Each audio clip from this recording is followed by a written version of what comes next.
विराट कोहली से इश्क लड़ाने के बाद अब्दुल रज़ाक की दुल्हन बनने वाली थीं तमन्ना भाटिया।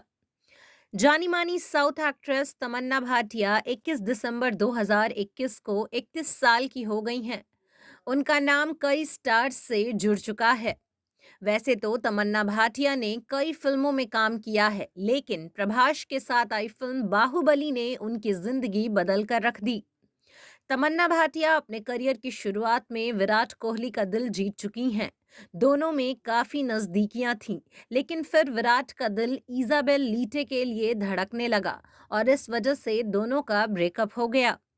बाहुबली एक्ट्रेस तमन्ना भाटिया का नाम पूर्व पाकिस्तानी क्रिकेटर अब्दुल रज़ाक के साथ जुड़ा था। खबरें थी कि दोनों शादी करने वाले थे, लेकिन फिर तमन्ना ने स्थिति स्पष्ट करते हुए कहा कि ये सब अफवाहें हैं। आपको बता दें कि तमन्ना भाटिया अपनी एक्टिंग के दम पर फिल्म फेयर समेत कई सारे अवार्ड्स जीत चुकी हैं। तमन्ना भाटिया की कई सारी फिल्में और वेब सीरीज हैं। इनमें न केवल साउथ की बल्कि हिंदी फिल्में भी शामिल हैं।